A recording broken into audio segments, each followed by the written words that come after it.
Hi and welcome to No Second Season. I thought I'd just jump online today as I have an update for you on the true life disappearance story I told you around a year ago. I'll pop a link to that video up here or up there, not sure where, and also I'll give a quick recap right now. It's a tragic tale. It seems it's born out of the inability of two grown-up men to curtail their anger, and it ended in tragedy. The incident occurred deep in the wilderness of Victoria's Alpine National Park. The story centres around Carol Clay, a single 73-year-old lady, Russell Hill, a married 74-year-old man, and Greg Lynn, who now is 57 years old and married. I don't feel the need to make a big deal of the fact that Russell and Carol were having a love affair. There's no law against it. Well, at least not in Australia, there isn't. Russell's wife Robin seems to be a nice lady. I don't know her, but I've seen a video of her talking about Russell and Carol.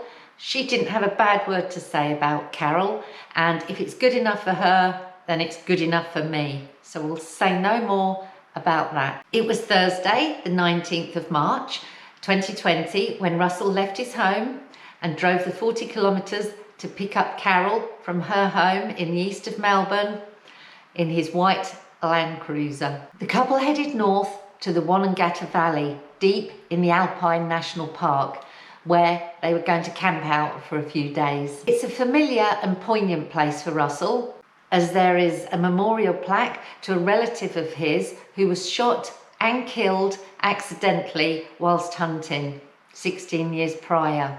No one alive, except for a man named Greg Lynn, knows what happened next. On the 21st of March, it was reported by another bush camper that they had spotted a deserted and burnt out campsite with an abandoned white Land Cruiser at the site with a damaged mirror and also a little fire damage. Russell's wife Robin reported him missing to police on or around the 28th of March.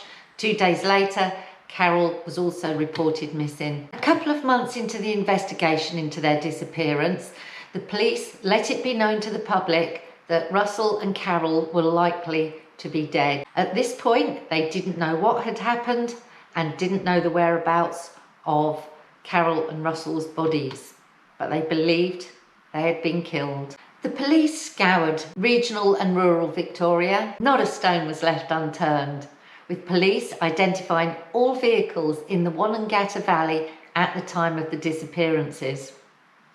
Well, all except one 4x4 that witnesses say they had seen in the area near to the missing couple's campsite on that day. It was also seen late at night towing a trailer. Strangely, on the morning of the 21st of March, Russell's phone had pinged a phone tower showing him to be in the high country town of Hotham. During the ski season, you have to pay to park in Hotham, and so the town has number plate recognition cameras to catch out any cheaters, but they let them run all year. The camera showed 12 cars passing through Hotham on that morning. 11 had already been eliminated, but the vehicle passing through within 10 seconds of Russell's phone pinging hadn't been tracked down yet. I don't know why not. Perhaps they were gathering evidence before they gave anyone a heads up they were onto them. The car was a blue Nissan Patrol. The owner of this vehicle was Greg Lynn. He was interviewed at his home by police on the 14th of July, nearly 4 months after the couple went missing. Strangely, the vehicle was now beige, not blue. Lynn hand painting the vehicle beige outside his house. From this point on, the police knew who had been involved with the couple's disappearance, and they just had to prove it, which was proving very difficult. Police had been making noises to the press that they were homing in on the person they believed was responsible for the couple's disappearance to try and pressure the killer into making a mistake. They had sought warrants to track Lynn's vehicle and to bug his vehicle, and also to bug his home to capture audio of their suspect. He wasn't under arrest yet, and he hadn't been told he was a suspect. but they were piling on the pressure. Thousands of recordings were made, some of which allegedly included the suspect talking to himself about Carol and Russell and swearing about the drone. On one occasion, Lynn had gone out to another wilderness area to camp, and whilst he was driving, he was ranting and mumbling, and it got the police worried. It sounded as though he was about to take his own life. So on the night of Monday, the 22nd of November 2021, police swooped into the wilderness campsite at Arbuckle Junction, and the Jetstar pilot, Greg Lynn, was arrested. His Nissan Patrol was seized by the police for forensic testing. After 3 days of questioning, Lynn finally regaled a fanciful story of what happened on the night of the 20th of March 2020, and he told police where they could find the remains of the couple, apologising that there wouldn't be much to find. In February 2022, the Victoria Police confirmed they had located human remains in bushland at the Grants Historical Area near Dargo, around 50 kilometres south of the original campsite. Bone fragments, ladies' jewellery and dentures were found buried in a fallen tree root pit. DNA testing confirmed that the bone fragments belonged to the missing couple. Greg Lynn was charged with the murder of the two on Thursday, the 25th of November 2021. The prosecution alleged that Lynn set up camp at the wilderness camp spot of Bucks Camp in the Wanangata Valley some hours before Russell and Carol arrived and set up camp nearby. Police are claiming that Lynn got into a deadly fight with the couple, eventually shooting the pair, and to cover up his deadly deeds, he set light to the camp, but he forgot to destroy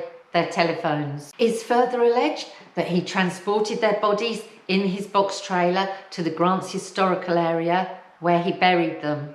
It's also alleged that Lynn returned to the burial spot twice within the next year, attempting to conceal the remains further by setting fire to them and then smashing them into tiny fragments. Lynn had 20 months to concoct a fanciful story, as it was called by the prosecutor, Daniel Posedo.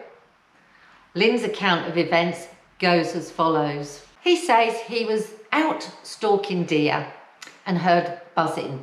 He looked up and he noticed a drone overhead. On returning to the camp, he found out the drone was Russell's. Russell told Lynn that he'd footage of Lynn shooting and hunting far too close to the campsite, and that he was going to tell police. This annoyed Lynn, and Lynn decided to annoy the couple by playing very loud music from his Nissan Patrol.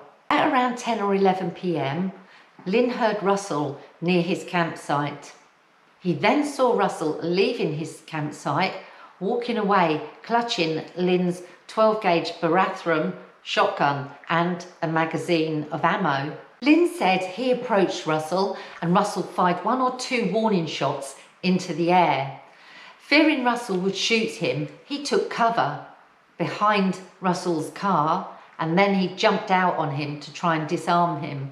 The men wrestled for control of the gun, the shotgun discharged, with the Land Cruiser's mirror getting blown off at that time, and the bullet hitting Carol directly in the head. She died instantly, Lynn noting that his finger wasn't on the trigger at that time. The left hand on the stock, right hand on the barrel, and we wrestle. The shotgun was pointed over this way and it was discharged. My hand was not on the trigger, it was on the barrel. Right hand, left hand on the stock, pushing up against him, you wouldn't let it go, it discharged.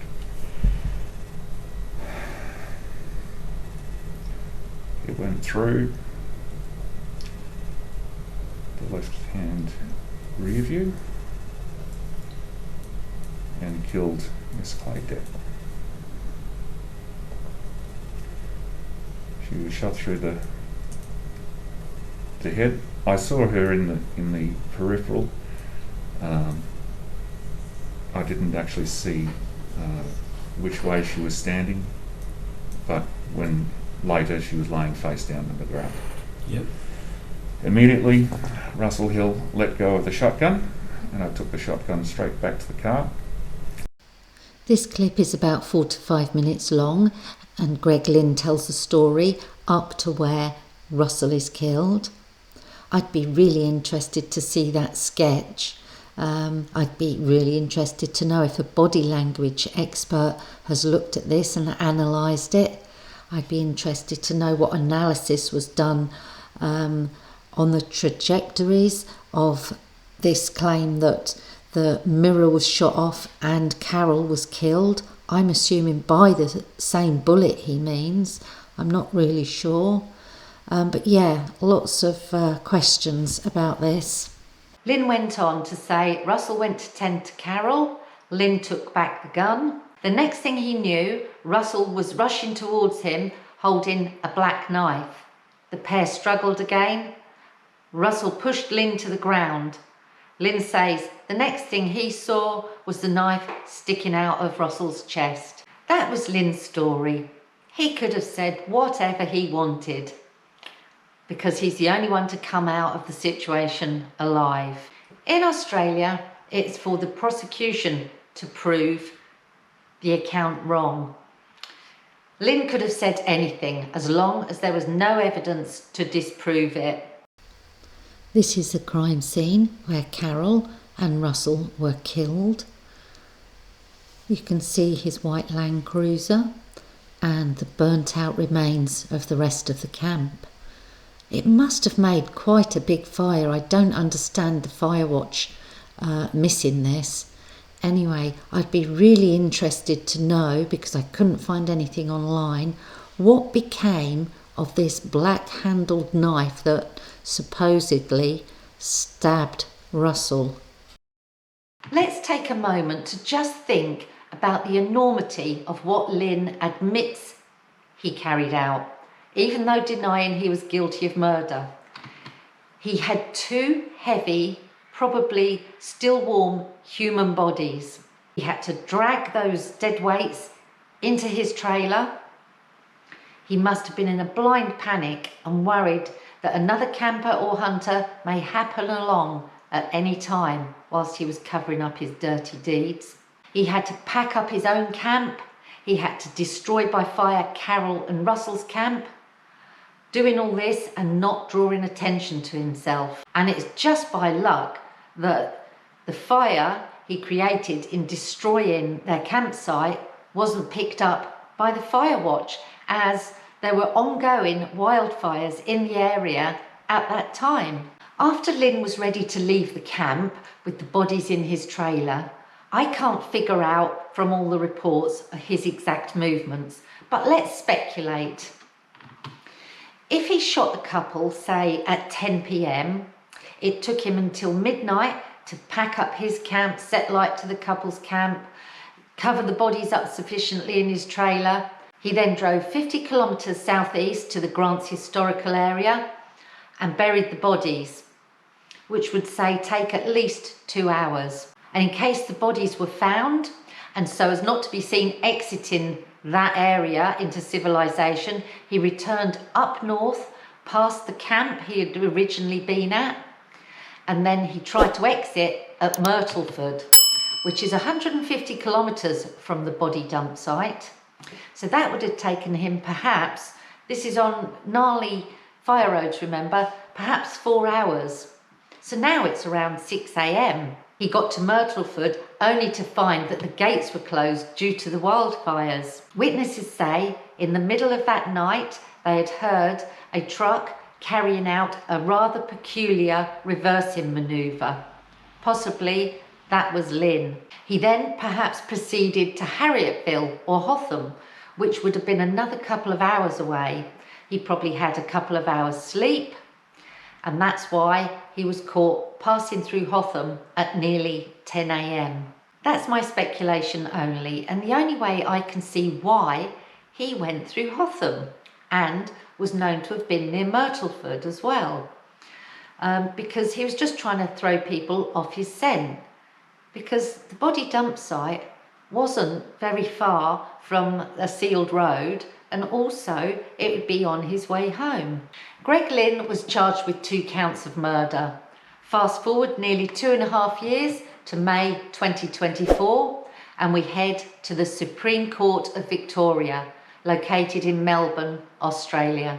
The court presided over by Michael Croucher. Even before the 5-week trial began, it seems to me that Croucher was more concerned with protecting Lynn than getting justice for Carol and Russell. He wasn't going to allow the trial to go ahead at all with the charge of murder.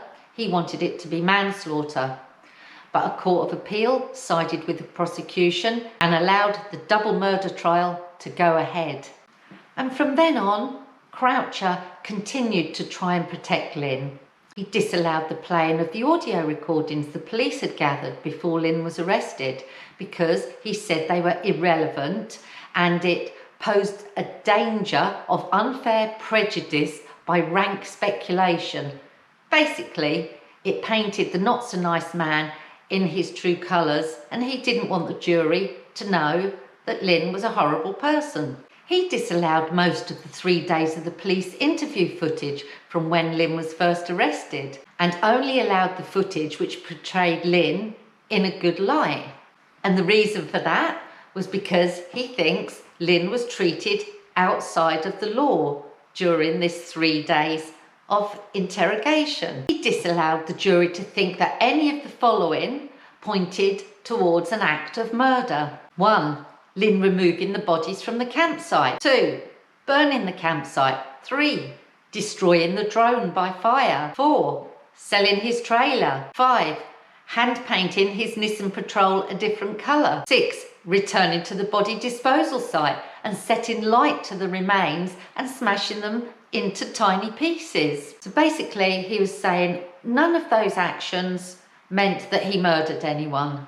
Dermot Dan stated that calling Lynn's account an elaborate fiction was one of the silliest things ever said in the 150 years of the court building, and that the evidence backed up his account of the deaths. I questioned Dermot Dan's statement. If Dermot Dan said that, I would say there is no evidence as to who was holding the gun at the time Carol was shot, why the men were tussling for control of the gun, if they were tussling for control of the gun, did they find Russell's fingerprints on the gun, how Russell died, that Russell went to a gunfight with a knife, how a knife turns 180 degrees and stabs the holder and kills him, why the drone was destroyed by Lynn.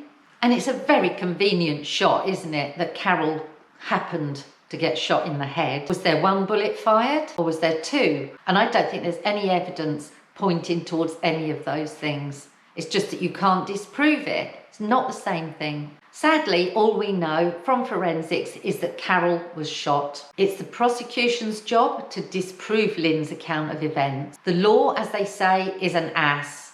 And my, oh my, in this case, that applies. Greg Lynn said, "I'm innocent of murder. I haven't behaved well. I've made some poor decisions, but murder, as I understand it, I'm innocent of," is what he said. So here we have a man with a gun, 2 people are killed, and it's miraculously nothing to do with him. What are the odds? Really, if you're a clever mathematician, what are the odds? In my opinion, if what he said was true, wouldn't he say, "I didn't kill anyone," rather than use the word murder? Because this infers that it could have been manslaughter, something that was ridiculously taken off the table. Why say murder and not kill? I find that very strange. Perhaps it's because he was accused of murder. The prosecution alleges that the drone had something to do with the killings. And I'd agree with that, because why did he destroy it otherwise? And also, he was swearing about it in some of the bugged recordings. And it was likely, they said, that Russell was killed first. Not for 1 minute do I think the whole incident was one-sided. They probably both lost their temper and it escalated.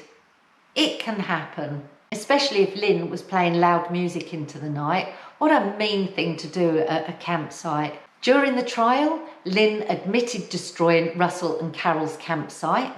deep in the Wanangata Valley and disposing of their remains, but claimed he did so in a panic because he knew he would be blamed for their deaths and needed to protect his family, his lifestyle and his career. And you've got to ask yourself, why would an intelligent man, remember Lynn was a pilot, so he wasn't stupid, go to such lengths to cover up something he hadn't done? It just doesn't make sense at all, does it? In pre-trial hearings, some of Lynn's rantings to himself, recorded by the disallowed audio recorded by the police, emerged. They show Lynn in a different light than his composed and calm manner he was portraying in the court to the jury. Whilst he was still free, here's what he said after hearing a radio news report about the disappearance of Carol and Russell. He said, "They're sitting on a beach in fucking Queensland, nudist beach, butt naked, playing on his fucking drone, running up and down the beach, taking pictures of the young people. Who's got the biggest dick?" That's what has been reported, he said. Nice bloke. The jury never saw this vile side of him. Remember, he knew they were dead when he said this. The jury also wasn't allowed to know how badly he had treated his first wife, who eventually took her own life years before. Her mother made the following statement describing Lynn, but it wasn't allowed to be heard in court. "As far as I'm concerned, Greg is responsible for my daughter's death by mental torture. I know she was living in absolute fear of Greg. Her actions were a combination of the fear and terror she lived under. He had a warped mind. He had done things in the past, like killing animals and neighbours' pets, and refused to feed the children." When Lynn gave evidence in Victoria's Supreme Court during the trial, Lynn offered an apology to the families of Russell and Carol and said his actions were despicable. "All I can say to the families is that I am very sorry for your suffering that I caused." Lynn agreed that he should be punished for what he did and revealed he had previously offered to plead guilty to the offence of destruction of evidence. Whoopie-doo, big on you, mate. But Lynn maintained he was innocent of murder or manslaughter. "I haven't killed anyone," he said.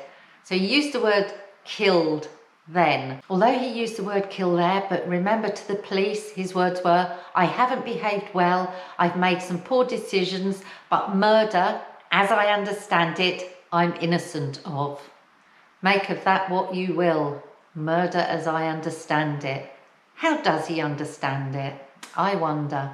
So after 5 weeks of hearing a full defence of Lynn, but a watered down prosecution because they weren't allowed to present all their evidence, there was then a week's deliberation by the jury, and they returned the verdict on the 26th of June 2024.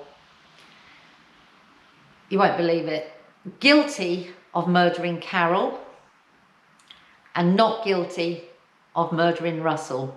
And so what does this verdict tell us? Well, I think it tells us that despite the fact that Croucher and Dan were trying to hide Lynn's character from the jury, that they weren't fooled for one moment, and they saw through his fictitious, fabricated, fanciful 3F story.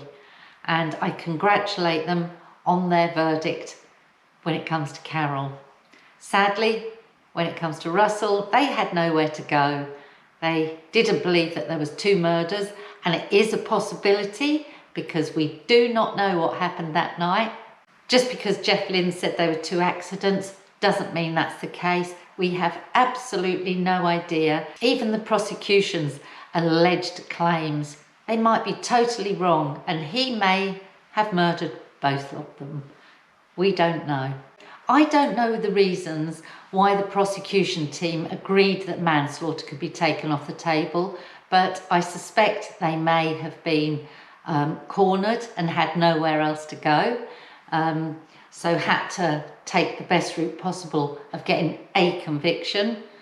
I congratulate the police, the prosecution team and the lead prosecutor, Daniel Porsidou. Sorry for the pronunciation. They did some fine work, especially when you consider that they were really restricted on how they could present their case by Croucher and Dan. They just didn't have much room to manoeuvre, yet they still got a murder conviction. So well done to them. There was some great detective work, and thank heavens for that phone ping in Hotham. The police must have been overjoyed when that ping coincided with a car coming through the camera at the same time. It must have speeded the case up no end. And I think even without that, they would have caught Lynn eventually. Robin Hill, Russell's widow, said she's been left in limbo, and she really has been. I offer my condolences to both Russell and Carol's families and their loved ones. And also I offer some sympathy to Greg Lynn's family and loved ones. It can't be easy living with knowing what he did that night. I just hope now that Lynn doesn't appeal and accepts his punishment, but I somehow doubt that will happen. Let's just hope when he appeals that he doesn't walk away a free man. Sentencing begins on the 19th of July. It says begins. I don't know how hard it can be to throw away a key. It must just take moments. I jest. I know there'll be people saying, well, she doesn't understand the law, she's not very intelligent. I do understand it. What I don't understand is why it's always stacked in favour of the perpetrator and not the victim. I know we need to not prosecute and convict innocent people, but I think victims should be considered as well, and they're not. So I've tried to be factually correct in this video, and I hope I achieved that. If I didn't, please feel free to pop a comment on down below. It'd be great if you'd like to comment with your thoughts on the verdict and the proceedings, and perhaps any speculation you have as to what went on that night. If anyone knows what happened to the knife and the route Lynn took home on the night of the 20th of March, I'd be really interested to know. So if you could put a comment on. When it comes to the journey home, I just can't figure it out. So he drops down 50 kilometres south, dumps the bodies, and then for some reason drives all the way up to Myrtleford, I think. It was closed. Somehow he ends up in Hotham the next morning. What was going on? And which way was he going through Hotham? Did he go through Hotham, down the Great Alpine Road, and then drop down and take the southern route back to Melbourne? Must have took him hours. Or did he go from Hotham up over the high country to the Hume Highway and drive the northern route home? Whichever way he went, I reckon he'd have done around 1,000 kilometres that night and that day by the time he got home. Anyway, if you know any more information, stick it in the comments, please. Anyway, if you think I did a good job with this video, please signify that by giving us a like, and that will encourage me to perhaps do some more true crime videos. I do get a bit emotional, so sorry about that. I can't help it. I am not a robot. Anyway, I'm waffling. I'm going to close this video here. So until next time, it's a goodbye for now. Oh, and don't forget to subscribe if you haven't already. Thanks very much. Bye now.